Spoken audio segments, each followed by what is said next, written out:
No livro Fé e Obras, página 26, segundo parágrafo, a pena inspirada diz assim: a doutrina que ensina a liberdade pela graça para transgredir a lei é uma ilusão fatal.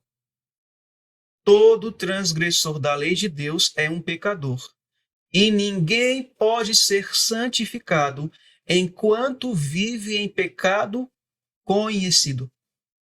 Nem podemos ser justificados no pecado, e nem podemos ser santificados nos pecados voluntários, nos pecados conhecidos.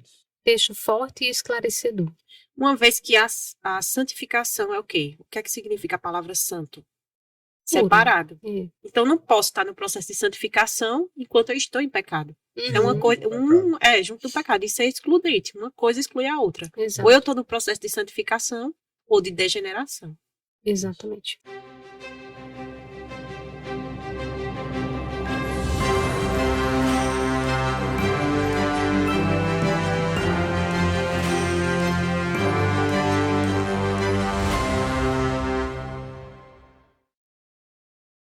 Então, como eu li aqui e já mencionei, de acordo com a Bíblia, com o espírito de profecia, não existe justificação nos pecados conhecidos e voluntários. Também não existe santificação nos pecados conhecidos e voluntários. E o falso evangelho, o evangelho evangélico, o vinho de Babilônia, ensina que o homem vai ser salvo mesmo vivendo em pecados conhecidos. Então, se você que foi convencido pelo Espírito Santo de seus pecados acariciados, então, meu amigo, minha amiga, confesse eles e os abandone. Busque se despojar do velho homem, de suas vestes imundas, e se revestir do novo homem, criado em Cristo Jesus para as boas obras, se revestir da justiça de Cristo. E essa justiça transmitida, ela vai produzir a justiça de Cristo em você, através de você. Você obterá forças para vencer as tentações do inimigo.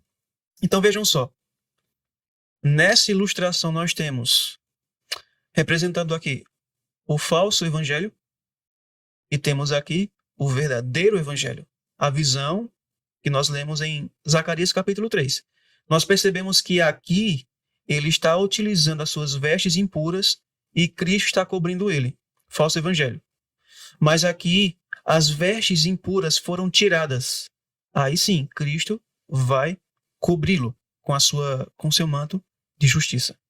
E aqui, um comentário de Ellen White que a gente tem na Bíblia Legado, materiais de 1888, volume 3, página 491, diz assim: um pano novo não pode ser colocado como um remendo em cima de uma roupa velha. Devemos descartar a velha veste de caráter e receber de Cristo a veste nova, tecida no tear dos céus, o manto de sua justiça.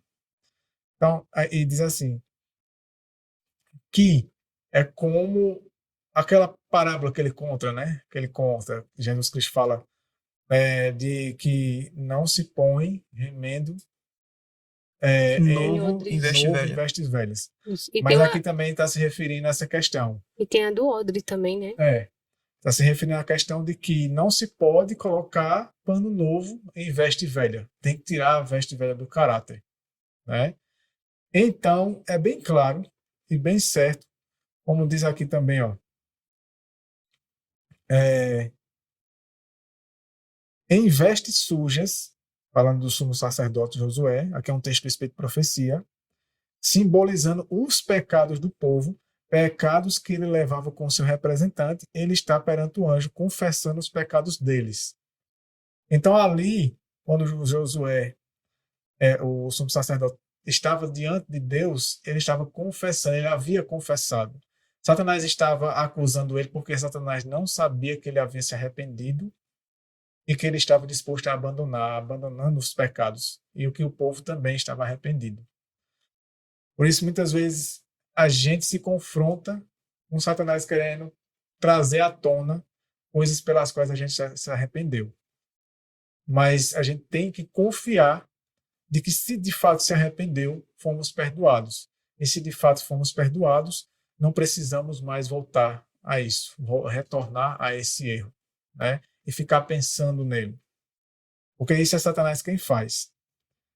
Então, fica bem claro que essas vestes, ela de fato é o caráter afetado pelo pecado, né? É o caráter afetado pelo pecado. E aqui dá a impressão de que é como se fosse Cristo pegando os pecados do homem, encobrindo os pecados para o Pai não ver. E dizendo, pô, pode continuar no pecado, não se preocupe, ele não vai ver seus pecados, ele vai ver meu manto de justiça. É justamente Mas você isso pode que continuar está no sendo pecado. ensinado, né? É isso que a gente tem ensinado. Muitas vezes a gente é ensinado justamente dessa forma. Quando Deus Pai olha para você, ele não vê seus pecados, suas transgressões, ele vê a justiça de Cristo em você. E aí, isso não é verdade. incentiva você A continuar no pecado. No paz no pecado. Justamente. Esse é o falso evangelho de Satanás. Que, se Deus permitir, nós iremos, em um estudo posterior, destrinchar de forma mais clara ainda esse falso evangelho. Então vamos agora analisar uma parábola que Cristo contou em Mateus capítulo 22. A parábola das bodas, ou a parábola da festa de casamento. As bodas é uma festa de casamento. Mateus capítulo 22, Cristo conta essa parábola. E essa parábola ela vai se encaixar perfeitamente com o tema que nós estamos aqui estudando.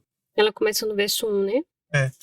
Mateus capítulo 22, no verso 1, Cristo diz assim: E respondendo Jesus, novamente lhes falou em parábolas, dizendo: O reino do céu é semelhante a um rei que fez as bodas de seu filho. Então Cristo começa comparando o reino do céu, ou seja, o reino da graça, o reino espiritual, como um rei que estava fazendo uma festa de casamento para o seu filho. Esse rei representa o Deus Pai, esse filho representa o Deus Filho, a segunda pessoa da divindade que encarnou na humanidade. Quando nós vemos no Antigo Testamento, como é que o evangelho ele foi pregado? A quem foi pregado pela primeira vez o evangelho eterno? A quem foi feito esse convite para a festa de casamento? Primeiramente, a Adão e Eva. Quando Cristo entra no Éden, que tem aquela conversação com eles, faz um juízo investigativo até conseguir conduzi-los ao arrependimento. Então, Cristo, no versículo 15 de Gênesis capítulo 3, ele apresenta o plano da redenção. Ele faz uma promessa, ele diz assim: disse Deus, porei inimizade entre ti, serpente, Satanás, e a mulher, símbolo da igreja. Então, Cristo fez a promessa para Adão e Eva e uma advertência a Satanás de que Deus colocaria no homem, caso ele aceitasse, a inimizade contra Satanás. Existe um capítulo no livro Grande Conflito, capítulo 31, se não estiver equivocado, cujo título é assim: O pior inimigo do homem e como vencê-lo. Aí ela vai explicar o que significa a expressão porém inimizade. E essa inimizade é o poder da graça, a justiça de Cristo, habitando no trono do coração do pecador arrependido, daquele pecador que se despojou de sua justiça imunda. Então o convite do evangelho começou a ser feito, o convite às bodas começou a ser feito lá no Éden. A Adão e Eva, a Caim e a Abel, e veio de geração em geração. E Jesus diz assim, o reino do céu é semelhante a uma festa de casamento que o rei faz para o seu filho. Quando nós vamos para Mateus capítulo 3, no versículo 3, diz que a mensagem de João Batista era o quê? Arrependei-vos, E convertei-vos. porque é chegado o reino de dos Deus, céus. o reino da graça. Aí Mateus capítulo 4, verso 17, lá diz assim, que Cristo, ele começou a pregar às pessoas o seguinte: arrependei-vos, crejam no evangelho, porque é chegado o reino dos céus. Então Deus nos faz esse convite às bodas. Então o convite à festa de casamento é justamente o convite que Cristo faz a nós, a pregação do evangelho. Isso. E só para reforçar, nos nossos dias, essa mensagem, justificação pela fé, ela tem o mesmo intuito. arrependei-vos e convertei-vos, pois é chegado o reino dos céus. Né? Porque quando nós vemos estudando ela é nítida e clara em dizer que é somente colocando em prática essa justificação que nós vamos ter direito ao reino dos céus. Apocalipse capítulo 14, verso 6, diz assim: e vi um anjo voar pelo meio do céu, tendo o evangelho eterno para proclamar a todas as nações, tribo, língua e povo, dizendo: temei a Deus, dá-lhe glória, porque é chegada a hora do seu juízo. Isso mesmo. Então, a mensagem da justiça pela fé é dada porque é chegada a hora do juízo. O juízo investigativo já começou. Exato. Então, o povo precisa entender a mensagem da justiça pela fé, que é justificação e santificação. E Deus faz esse convite às bodas. No versículo 3 diz assim: e enviou seus servos a chamar os convidados para as bodas. Já expliquei esse ponto.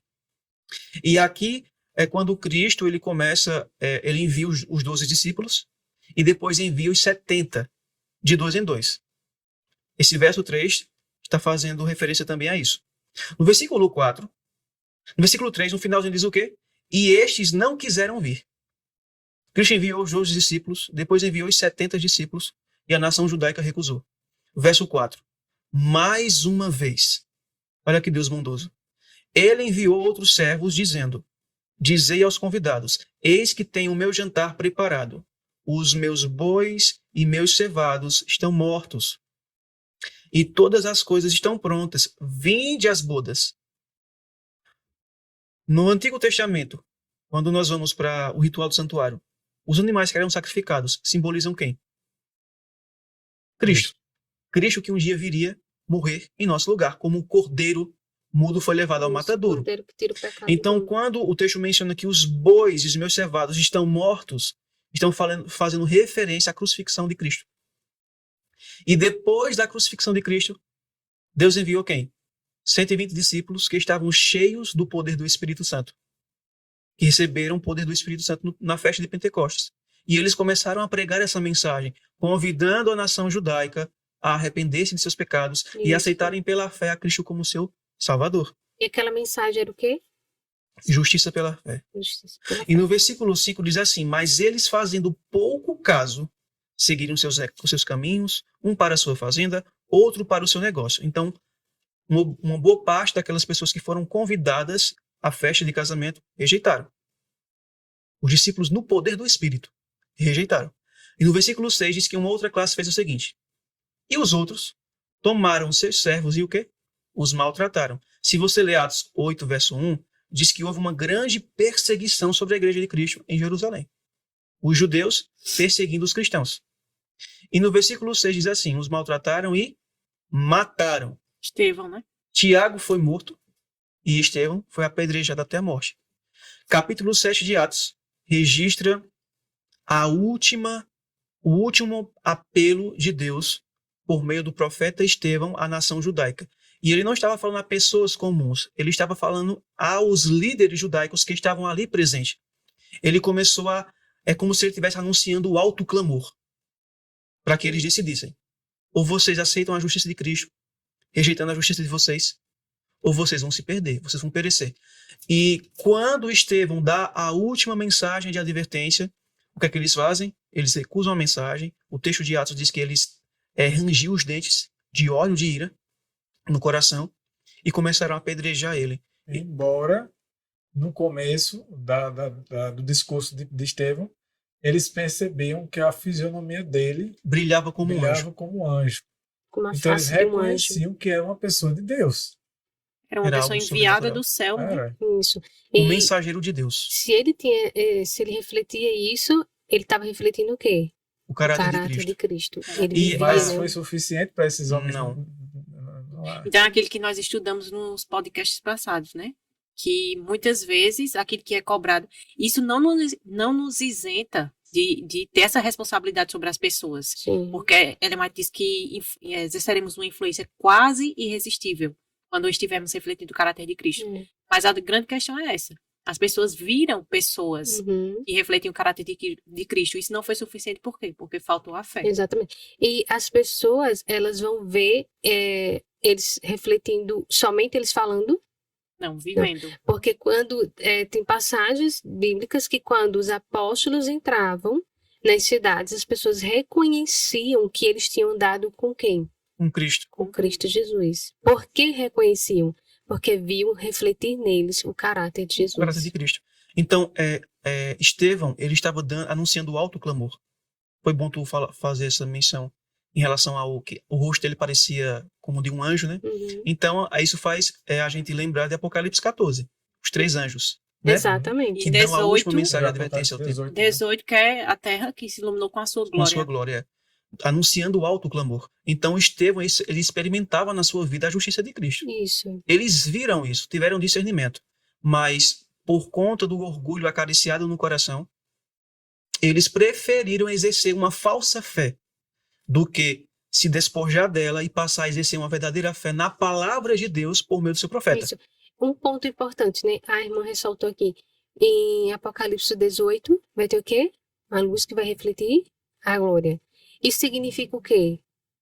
Olhando nessa visão, vai ter um povo Terá um povo que vai estar refletindo essa refletir mesma o glória, caráter de Cristo. né? Que vão estar ali vencendo seus pecados, sendo revestidos pelo poder de Cristo, né? Sendo revestidos da justiça de Cristo. Por isso que vão refletir. Quando muitos não crê nisso, não vê poder nisso, a própria palavra já deixa. Então, isso vai ser possível sim. Uhum. Né? Vai ter sim um povo que e vai estar reivindicando, só será sim. possível em nossas vidas se nós exercermos fé nessa promessa. Exatamente. Se for uma falsa fé que a gente vai exercitar, então a gente não vai fazer parte desse povo. A gente vai ver esse povo refletindo o caráter de Cristo, dando a última seus perseguidores. Exatamente. Se não estivermos refletindo essa luz, nós vamos ser o quê? Perseguidores desse povo que vai estar refletindo a luz. Eles verão esse povo refletindo o caráter de Cristo, dando a última mensagem de advertência ao mundo, mas eles vão fazer a mesma coisa que os judeus fizeram, rejeitar. Uhum. Agora, quando Estevão é apedrejado até a morte, a gente vê que ele reflete de fato o caráter de Cristo. Porque o mesmo sentimento e pensamento que Cristo teve na cruz, quando ele falou assim, Pai, perdoa-lhes os seus pecados porque eles não sabem o que fazem, Estevão também teve. Ele falou assim, Senhor, por favor, não lhes imputes esse pecado. Então Estevão perdoou como Cristo perdoou. Exato. Lindo, né? Aí veja só que interessante. Quando Estevão é apedrejado, o que é que finda-se ali? A profecia das 70 semanas de Daniel 9. Isso. Verso 24, se não estiver equivocado. 70 fecha. semanas estão determinadas sobre o teu povo. Isso. E aí quando fecha a porta da graça. Justamente. E a visão que de Cristo em pé. Ele vê Cristo em pé. Sempre que Cristo está em pé, né, nessas visões simbólicas, é como se ele estivesse efetuando o juízo. Né? Ou seja, encerrou a graça. O tempo de graça para Israel. 490 anos se findaram com um apedrejamento de Estevão. Então, Israel não era mais a nação escolhida para levar a mensagem do evangelho às nações. Eles podem ser salvos como indivíduos? Podem. Mas eles não são mais a nação escolhida de Deus. Aí o texto diz que Saulo consentiu na morte dele, depois a gente vê a conversão de Saulo para Paulo, e ele agora passa a ser o pregador dos gentios. Aí no versículo 8 dessa parábola, no versículo 7, diz assim, mas ouvindo disso o rei, irou-se, e enviando seus exércitos, destruiu aqueles assassinos e incendiou a sua cidade. Aqui Cristo estava profetizando a destruição de Jerusalém, que ocorreu no ano 70 depois de Cristo. Ele mesmo mencionou em Mateus capítulo 24, em verdade vos digo, não ficará aqui pedra sobre pedra que não seja derribada. Então Cristo profetizou a destruição de Jerusalém. E por que foi que Jerusalém foi destruída? Simplesmente porque eles rejeitaram a Cristo como o Messias, o Deus enviado. Eles rejeitaram a justiça de Cristo, justiça nossa. E eles começaram essa rejeição há muito tempo, mas a decisão final, sabe onde foi?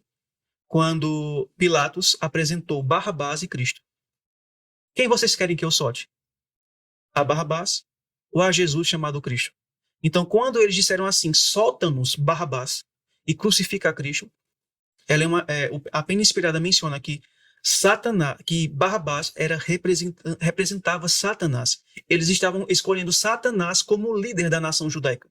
E a partir daquele momento, a proteção de Deus sobre Jerusalém foi removida. Por isso que no ano 70, depois de Cristo, Jerusalém foi destruída. E eles dizem, né? Caia sobre nós e sobre nossos filhos. E sobre os nossos sangue. Exatamente. E detalhe, quando diz assim que eles escolheram Satanás, isso não foi, digamos assim, abertamente, né? Eles achavam que estavam fazendo a coisa certa. Eles estavam honrando a Deus e o nome de Deus fazendo aquilo ali. E é o que Cristo disse que iria acontecer, né? Eles entregaram vocês e acharam que estavam fazendo serviço a Deus. Isso, para ninguém pensar que, então isso aí se refere aos hoje, satanistas. Só se aplica aos satanistas. Aí, né? Uhum. Aí no versículo 8 diz assim, então ele diz aos servos, as bodas estão preparadas, mas os que foram convidados não eram dignos. Ide, pois, às estradas e convidai para as bodas todos quantos encontrardes. E os servos, saindo pelas estradas, ajuntaram todos quantos encontraram, tanto maus como bons. E o casamento ficou cheio de convidados. Aqui representa a mensagem agora sendo levada aos gentios. Nós éramos gentios. Cristo nos fez o convite a aceitar o seu evangelho. E nós estamos aqui professando servir a ele. Agora veja que interessante, que aqui, agora nós vamos chegar no ponto que está relacionado com o que nós estudamos aqui sobre as vestes. Em geral, né? O vestimento. O texto diz que ele mandou os servos chamar, fazer os convites. Venham para as bodas. E diz que veio tanto maus como bons. O que isso significa? Significa que aqueles que vieram, receberam um convite, o chamado ao evangelho. Nesse grupo estão pessoas que de fato são verdadeiras cristãs e existem pessoas que são falsas cristãs, falsos cristãos. Aqueles que exercem a verdadeira fé e aqueles que exercem uma falsa fé.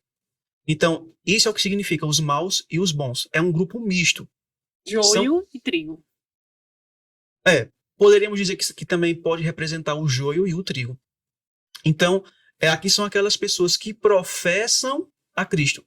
Só que existem aqueles que professam e de fato são cristãos, e aqueles que professam, mas eles não são cristãos genuínos, são falsos cristãos. São aqueles cristãos mencionados por Paulo em 2 Timóteo capítulo 3, que mantém a aparência de piedade, mas nega, entretanto, o poder dela. Então, disse que o casamento ficou cheio. Agora veja que interessante. Ellen White comentando essa parte sobre os maus e bons no livro Parábolas de Jesus. E novamente eu faço o convite a vocês, se é que eu fiz, estudem o capítulo 24 do livro Parábolas de Jesus, aonde ela explica com detalhes a parábola das bodas. Eu não vou poder ler o que eu queria ler com vocês aqui, só alguns trechos. Mas se você ler, você vai ficar espantado, chocado, e sua consciência vai ser despertada para a sua real condição. Capítulo 24 do livro Parábolas de Jesus. Estude ele em casa. Aí ela diz assim, o que significa os maus e bons? Ela comentando sobre os maus e bons, ela diz assim, Parábolas de Jesus, página 165, terceiro parágrafo. Não é pelo livro, é no aplicativo. Ela diz assim, era um grupo misto. E entre os que aceitaram o convite, havia muitos que pensavam somente em se beneficiar. Isso é egoísmo. Foram para partilhar das provisões do banquete, as bênçãos, mas não tinham desejo de honrar ao rei, cumprir as condições, obediência a Deus. O que é isso? Falsa fé, presunção. Reivindicam as bênçãos de Deus, mas não querem se submeter à sua vontade. Exercem uma falsa fé. Esses que são representados pelos maus, que fazem parte da igreja, que professam seguir a Cristo, são representados por esses falsos cristãos, os que exercem uma falsa fé, a falsa fé de Satanás. Ok. Aí no versículo 11, diz assim, e o rei, entrando para ver os convidados, viu ali um homem que não estava com veste de casamento, ou em outras versões diz veste nupcial, né? Agora prestem atenção aqui. O rei, que representa Deus, ele entra naquele local para ver quem e o quê? Ver quem estava com as vestes. Ver os convidados, que foram a quem foi feito o convite Isso. do evangelho, os que compunham o reino dele aqui na terra, professam ser seguidores. Ele foi para ver eles e o que eles estavam usando.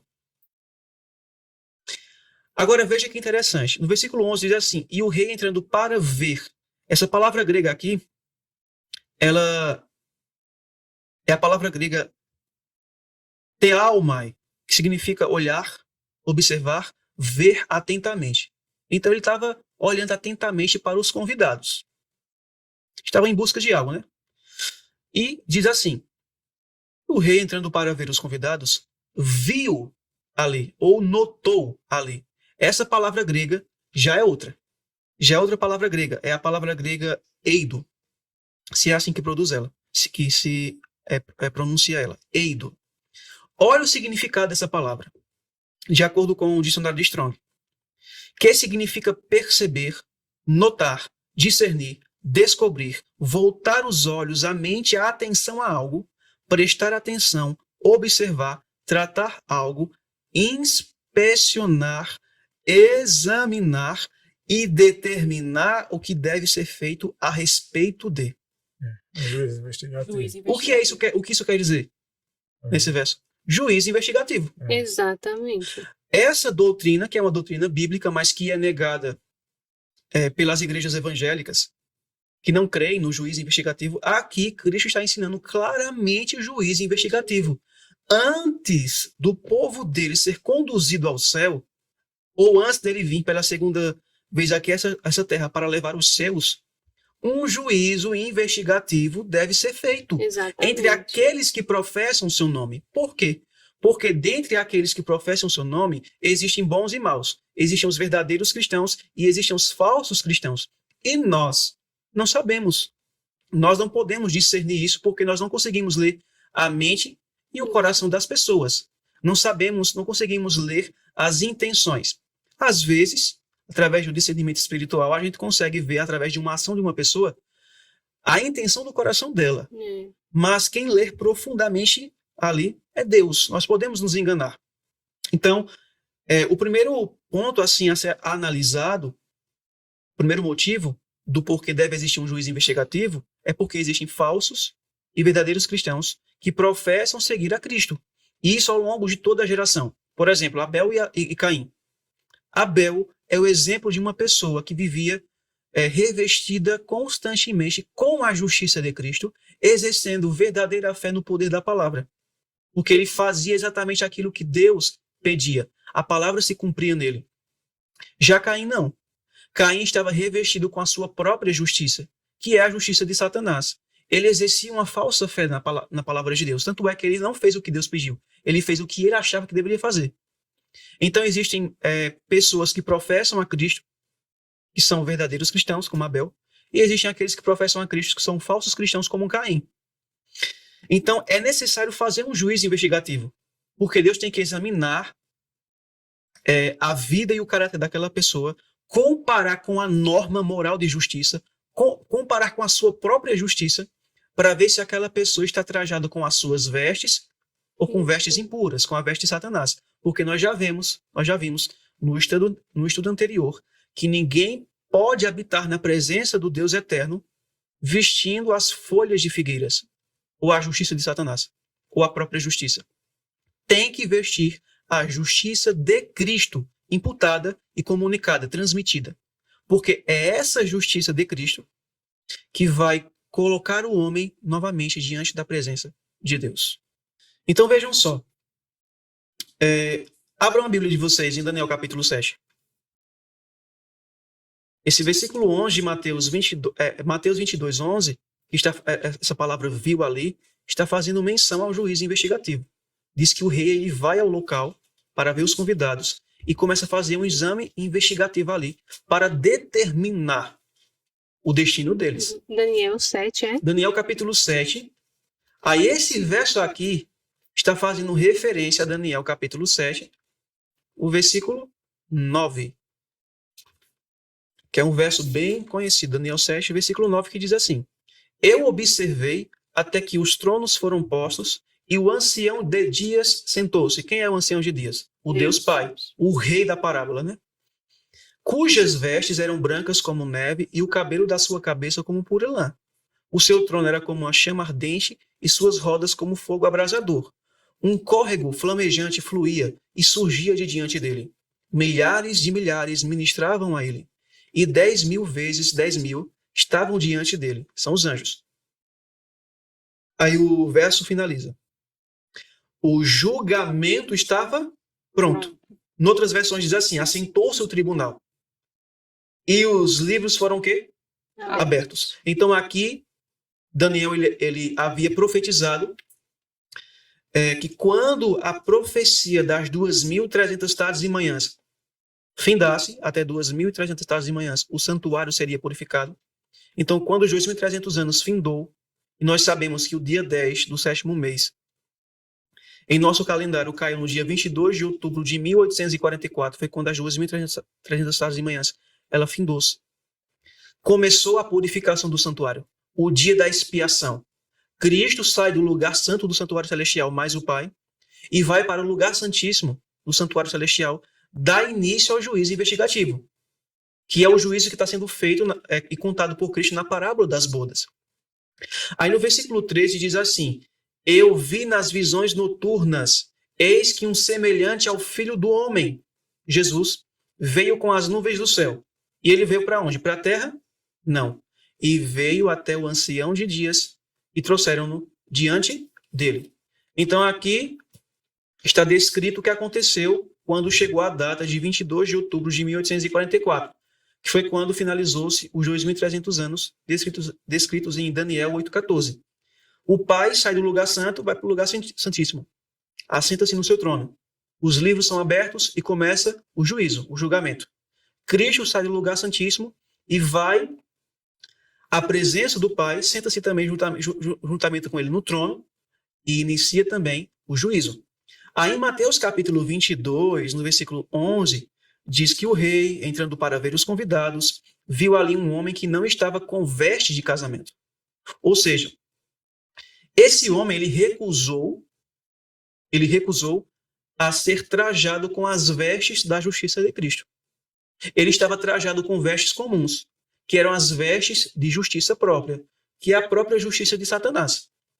Ou seja, ele retinha a justiça dele. Ele negou fazer a troca, rejeitar da vida dele, descartar a justiça dele, renegar, renunciar à justiça própria.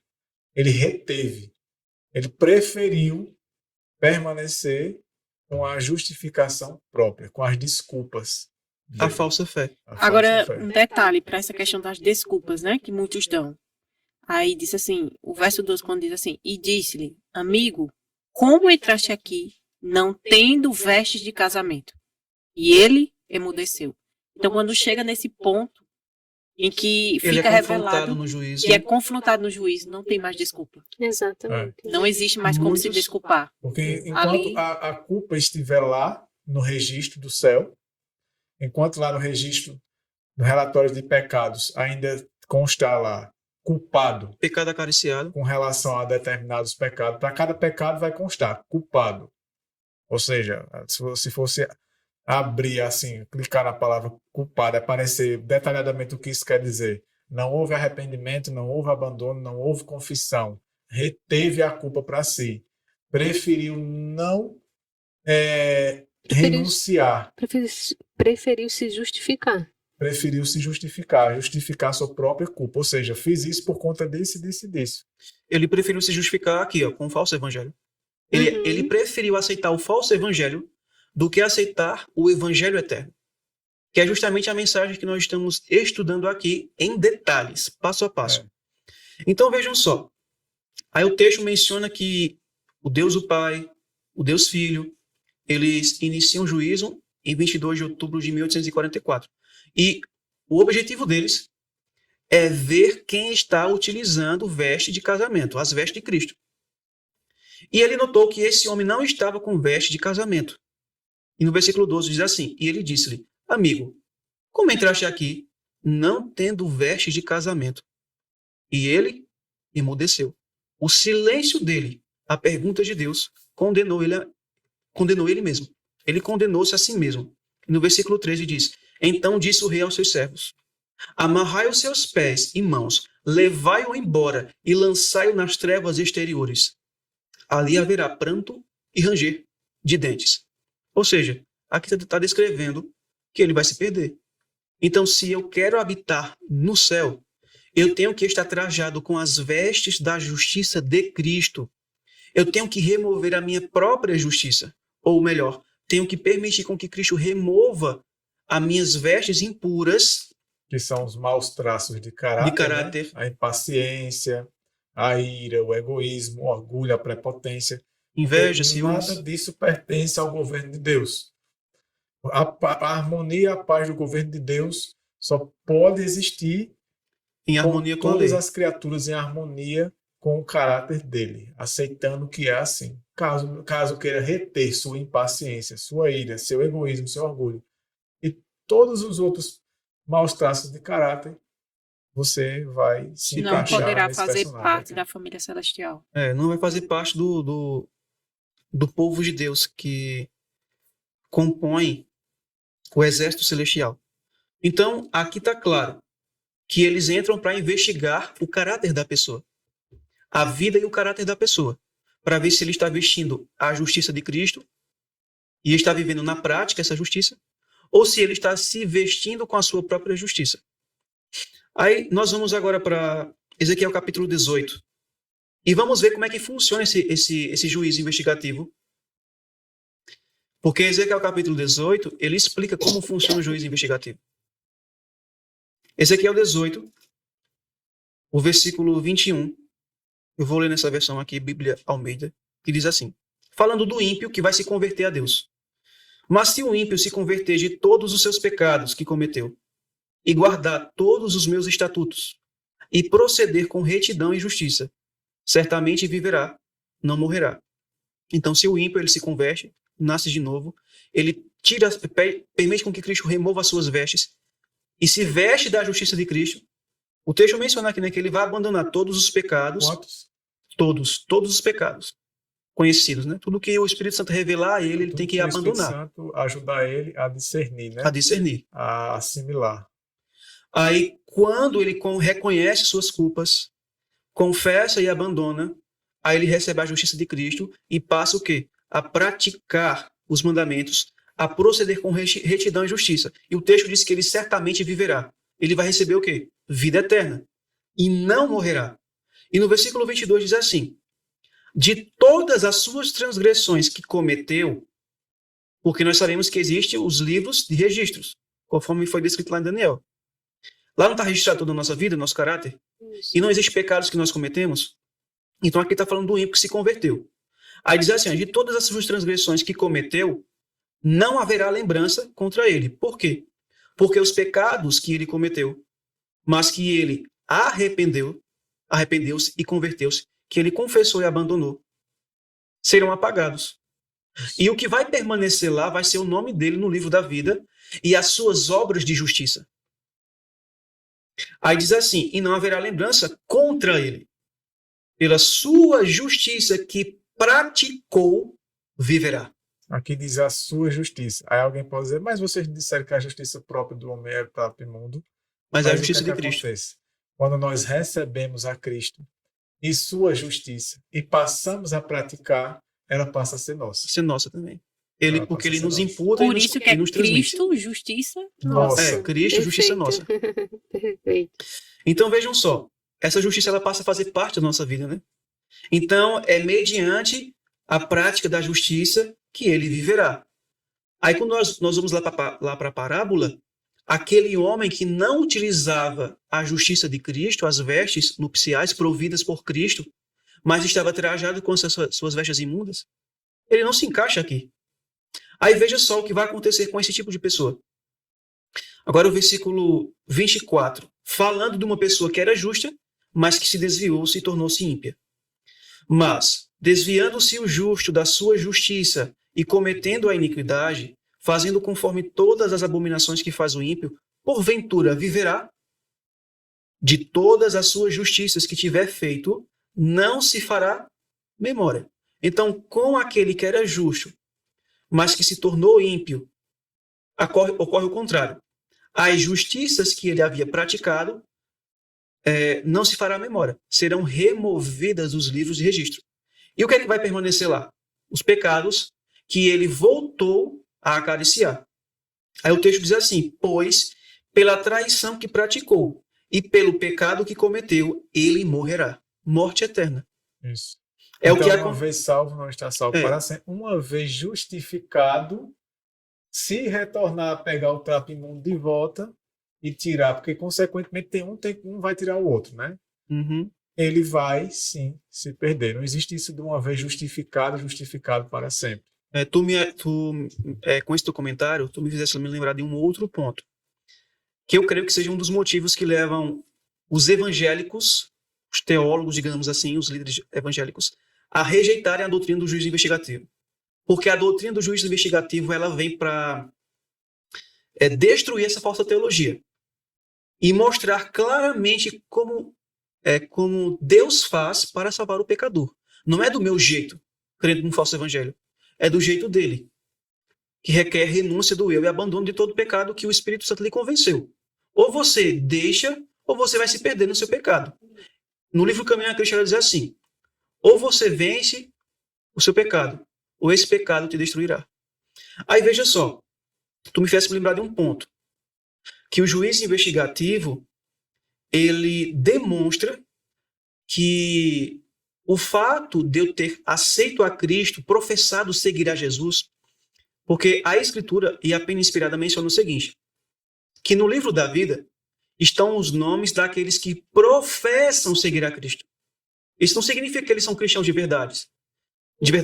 Basta eu professar a Cristo como meu Senhor e Salvador e o meu nome é registrado no livro da vida. Mesmo que eu viva um falso cristianismo, um cristianismo de aparência, mas meu nome está no livro da vida.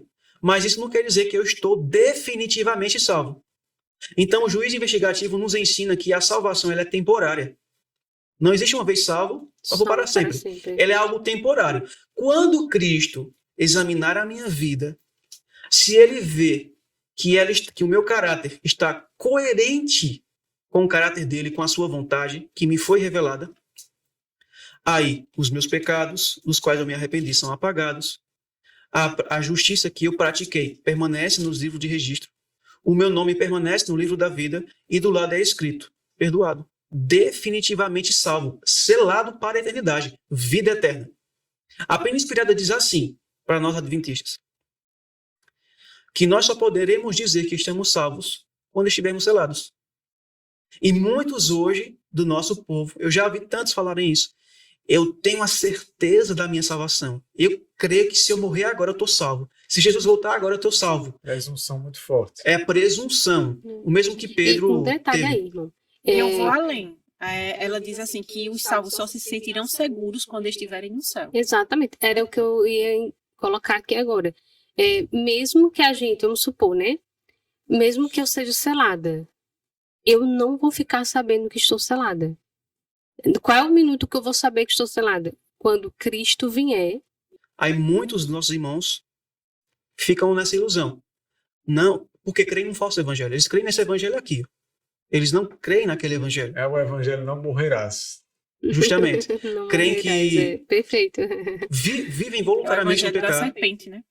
E creem que só porque professam a Cristo, confessam o pecado e pede perdão, mas não abandonam. Aí eles acham que está com a justiça de Cristo, cobre eles.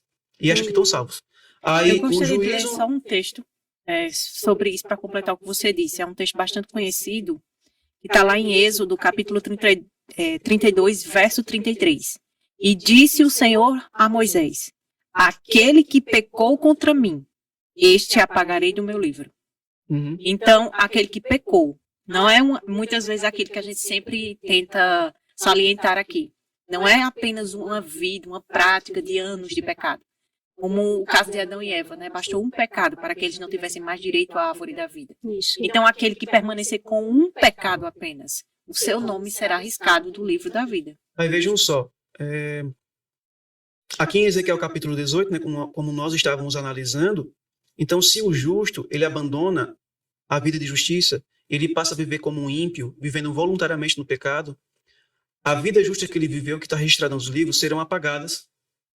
O nome dele é apagado do livro da vida, como diz Êxodo, o livro de Êxodo que Dani leu. Será apagado do livro da vida.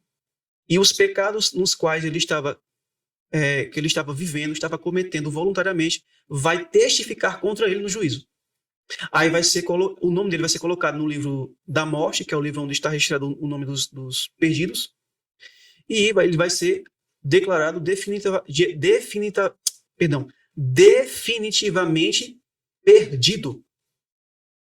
Por isso que ela menciona assim, que uns que aceitam-se nomes, rejeitam-se nomes. Então, o juiz investigativo, ele tem a função de determinar o nosso destino eterno, o destino de todo aquele que professou a Cristo como seu Salvador. E quem quiser saber mais, né, sobre esse assunto, tem um vídeo no canal falando sobre os livros do juízo. Nesse momento a gente vai colocar um card aqui com o link do vídeo para que você possa se adentrar mais no assunto. Então vejam só, como diz o significado da palavra viu ali, no grego significa assim, inspecionar, examinar e determinar o que deve ser feito a respeito de. Então o rei, ele examinou os convidados e ele viu que havia um homem ali que se recusou a usar a justiça de Cristo, as vestes de Cristo. Ele cria nesse falso evangelho aqui. Ele recusou a viver esse verdadeiro evangelho.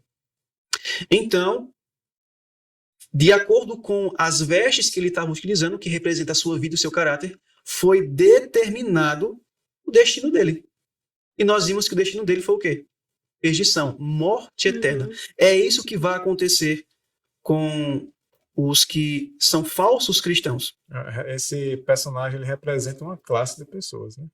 Representa os falsos cristãos que estão dentro do cristianismo. Podemos ser eu ou você. Um convite, né?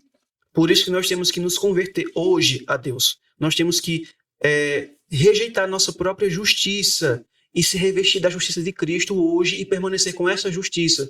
Porque quando o nosso nome for passado em revista no juízo investigativo, nós não iremos escapar desse juízo. Exatamente. E será determinado. Se ouvires hoje a minha voz. Hoje, se ouvires a minha voz, não endureçais o vosso coração. Então vejam só. Eu achei muito interessante o que diz Ezequiel capítulo 18, no versículo 29. Olha o que o povo de Israel pensava a respeito da maneira como Deus iria exercer o seu juízo. O verso 29, Ezequiel 18, 29. Contudo, diz a casa de Israel, o caminho do Senhor não é justo. Eu pergunto, não é isso que eles fazem? Quando se apresenta o verdadeiro evangelho, eles dizem que é impossível, que não é assim, que não tem como. Não tem necessidade de não há necessidade de obedecer à justiça, não precisa, justamente, porque ele já fez tudo por nós.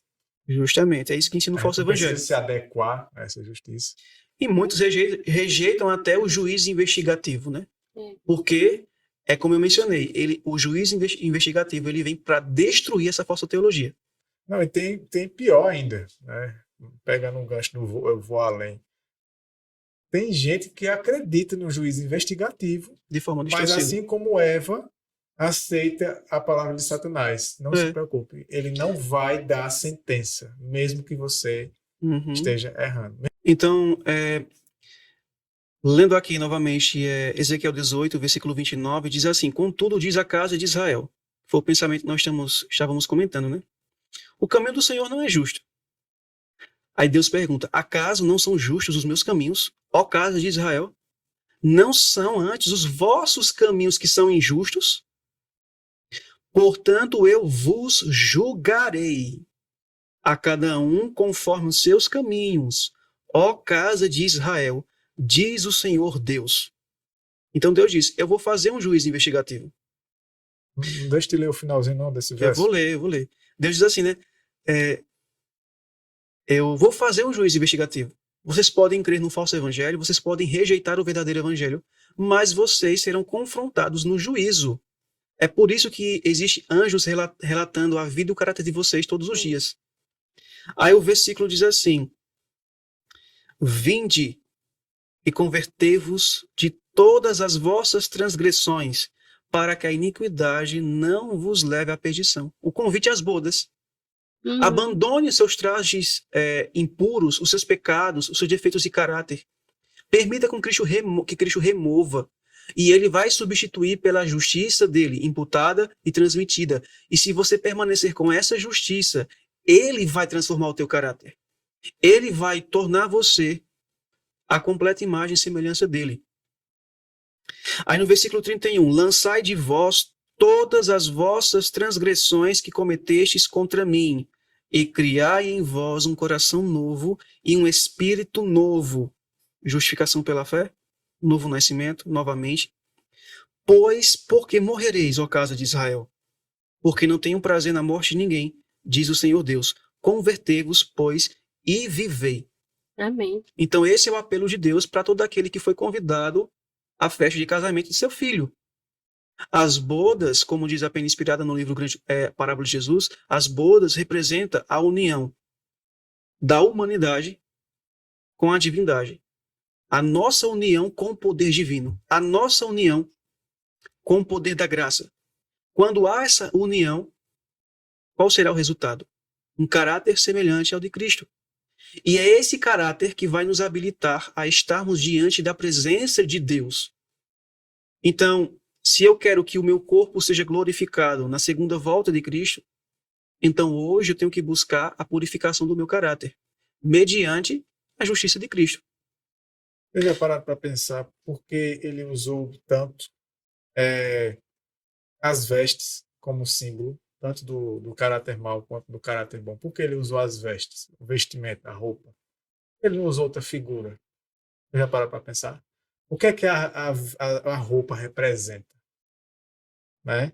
Eu andei pensando, por exemplo, eu vou dar um exemplo prático, só para a gente encerrar esse assunto e ter isso em mente, né? Por que Deus usou essa figura de linguagem para falar do caráter defeituoso, que não é aceitável no céu, e do caráter purificado, transformado, né? Eu pensei, né? Bom, quando você vê uma pessoa, eu vou dar alguns exemplos bem objetivos, bem óbvios, mas para poder a gente ser bem didático. Quando você vê alguém todo de preto, com a camisa de rock, a calça rasgada, um visual assim, você vai olhar para a pessoa de longe e vai dizer, lá vai ali um bispo. Não. Um juiz. Não. Lá vai ali um pastor. Não. Um padre. Por quê? Por causa da vestimenta. E o que é que tem a ver? Porque a veste revela quem ele é. Reveste o caráter da pessoa. A veste revela, a veste expressa aquilo que influencia a vida dele. Aquilo que molda a personalidade dele. Que expressa a personalidade dele. Por que ele está vestindo aquilo ali? É porque ele gosta de coisas líricas, de orquestras, de músicas suaves. Não. Ele está expressando o que ele gosta. Ele está mostrando para o mundo aquilo que influencia, que preenche a vida dele, que preenche o coração dele. Isso vai para todo tipo. Uma pessoa que ela se veste quase seminua, né? Ela está expressando o caráter dela. Né? O indivíduo que ele se veste quanto mais comportado, mais modesto possível, ele está expressando o comportamento, né? o caráter, a personalidade. Né? Então, por isso que Deus usa a veste.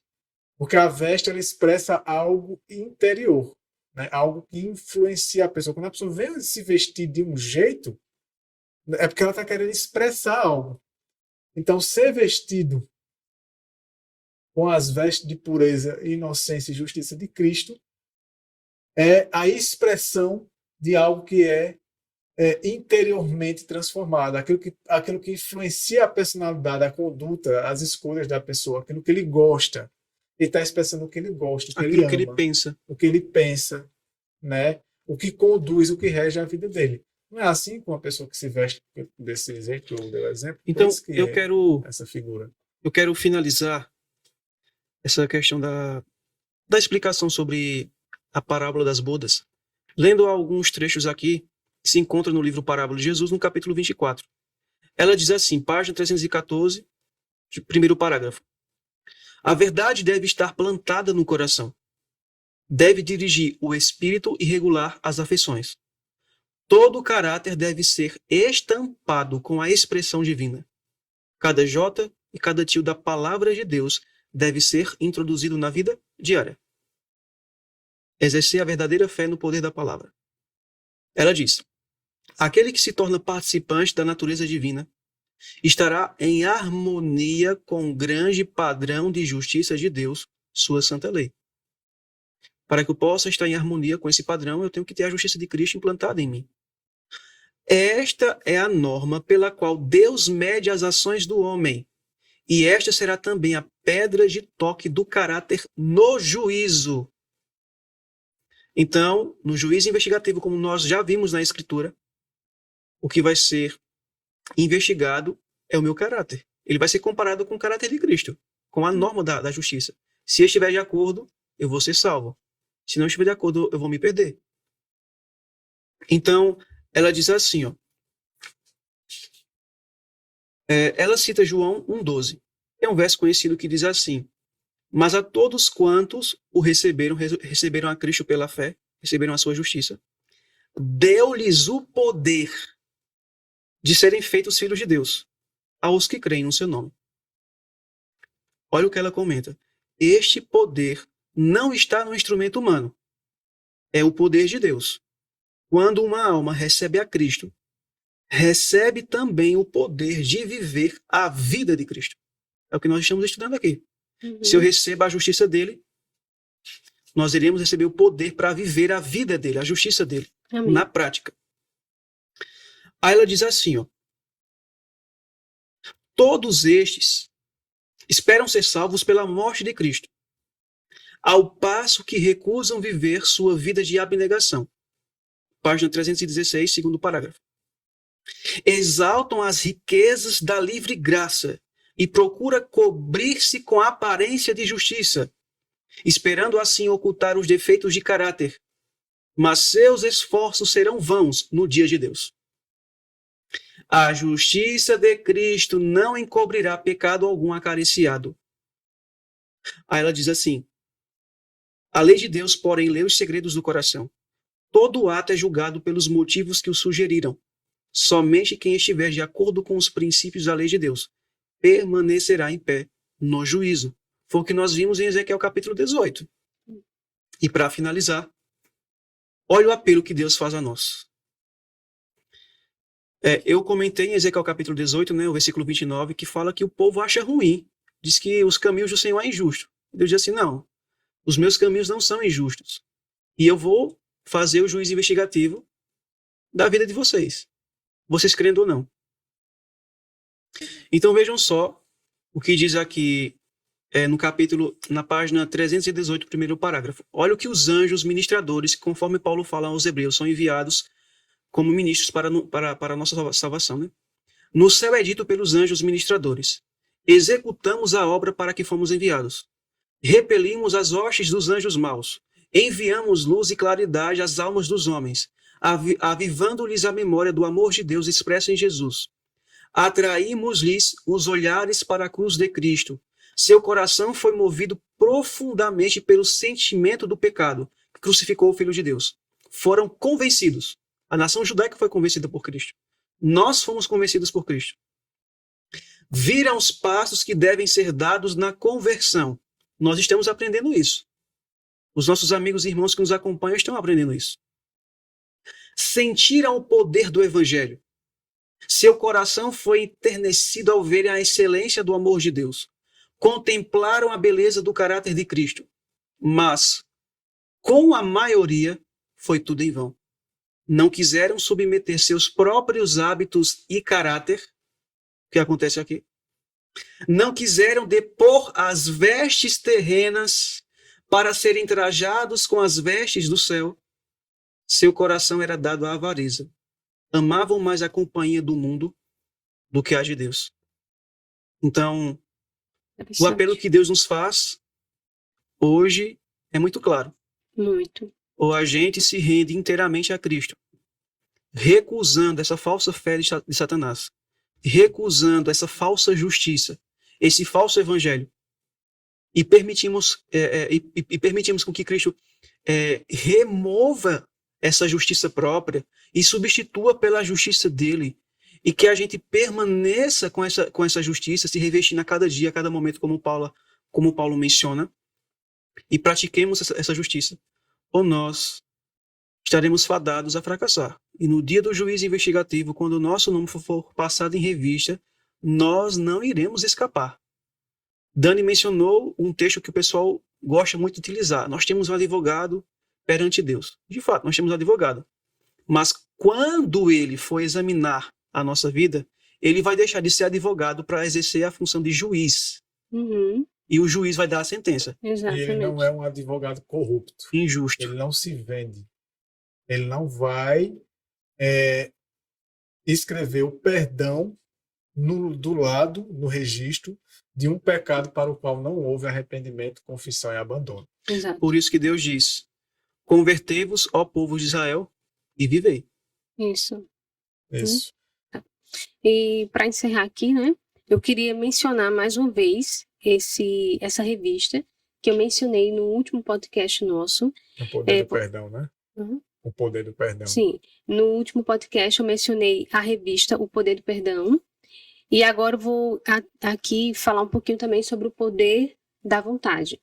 Essas duas revistas são vendidas pelo Ministério Lembra-te. Se você puder entrar em contato com eles e adquirir, será uma bênção também para você poder estudar e esclarecer também um pouco mais sobre esse assunto.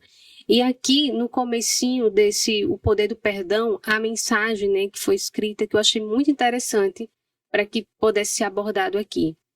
Hoje, ou estamos ignorando essas mensagens ou nos opondo abertamente a elas. Que mensagem? A mensagem de justificação pela fé. O que realmente não é surpresa para nós. Se a mensagem para preparar a última geração para receber o selo de Deus e ser transladado, Satanás fará de tudo para desacreditar a mensagem e os mensageiros. Porque, se essa mensagem tomar conta do coração do povo de Deus, seus dias na terra estão contados. Veja que coisa tão interessante. Essa é a mensagem dos últimos dias. Essa é a mensagem que preparará o povo para estar diante do Senhor Jesus Cristo. E porá um fim no governo de Satanás. Exatamente. Já desmascarar de vez. Né? E o que é que ele pretende fazer? Manchar, desacreditar, né? Desacreditar na mensagem ou no mensageiro. Quando ele não consegue fazer você, refutar a mensagem, ele luta agora contra quem? Contra o mensageiro. E aí vai difamar a imagem do mensageiro, vai desqualificar o mensageiro e fazer de tudo para o povo desconsiderar que ele está levando a mensagem e, consequentemente, acaba desconsiderando a mensagem junto. Exatamente. E então a gente encerra mais esse podcast. Esse assunto é extenso, né? Da justiça de Cristo, a justificação pela fé. E a gente deve definitivamente encerrar ele, embora é um assunto que a gente nunca vai esgotar, né? Sempre vai poder retornar nele no futuro. Mas no próximo podcast, a gente pretende encerrar esse tema geral das vestes de justiça com um estudo que a gente vai fazer sobre a diferença entre as duas classes apontadas na Bíblia, o justo e o ímpio. Então a gente vai abordar através de textos bíblicos e do Espírito de Profecia, segundo Deus, segundo a Bíblia, o que é um justo e o que é o ímpio. O que o ímpio pratica e o que o justo pratica. E quais as consequências da vida de cada um, das escolhas de cada um. Né? A gente vai ver isso. E a gente vai ver alguns versículos que não são populares, mas que estão lá na Bíblia, para a gente poder aperfeiçoar cada vez mais o conhecimento para tomar as decisões certas. Oi, Emanuel, e é interessante esse assunto porque ele vai estar relacionado diretamente ao que a gente está abordando aqui. Justiça pela fé. Para que fique bem redondinho mesmo, o assunto feche bem amarrado mesmo, para que não reste dúvida de quem de fato é considerado justo diante de Deus e quem é considerado ímpio, e de que de fato existem essas duas classes diante de Deus. Então, desde já a gente convida vocês para estar no nosso próximo podcast, tá bom? Não deixe de curtir, não deixe de compartilhar, também não deixe de se inscrever, assine o sininho, ative o sininho para que você possa receber toda sexta-feira as notificações do nosso podcast. Deus abençoe muito vocês e até a próxima, em nome de Jesus. Até a próxima, Deus abençoe. Deus abençoe a todos. Deus abençoe.